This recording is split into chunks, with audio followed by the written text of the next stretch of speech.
Bonsoir à tous. Notre leçon d'aujourd'hui, c'est la phrase simple et la phrase complexe. Premièrement, je vais commencer par définir la proposition. La proposition se compose d'un mot ou d'un groupe de mots ordonnés autour d'un verbe généralement conjugué.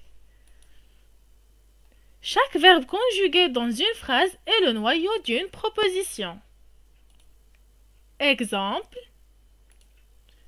Nabil fait ses exercices. On a ici un seul verbe conjugué, c'est le verbe faire. Alors, c'est une seule proposition. On passe à la définition de la phrase simple. La phrase simple contient un seul verbe conjugué, donc elle est composée d'une seule proposition. Par exemple, la première phrase, il est disponible. C'est une phrase simple, car elle contient un seul verbe conjugué, c'est le verbe être. Alors, elle est composée d'une seule proposition. Deuxième phrase, Anne range la table. Cette phrase aussi contient un seul verbe conjugué, c'est le verbe ranger.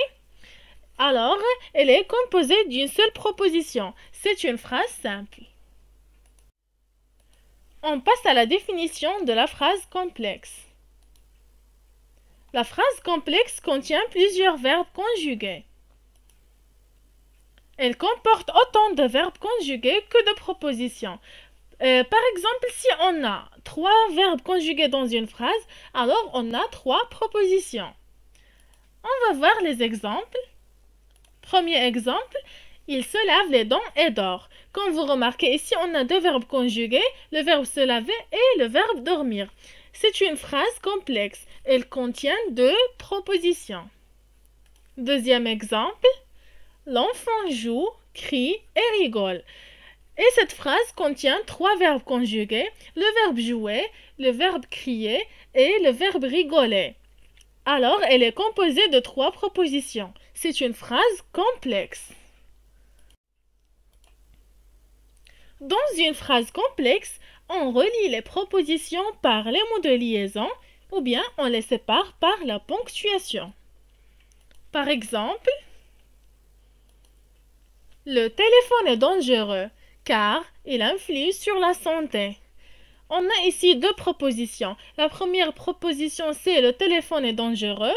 Et la deuxième proposition, c'est il influe sur la santé.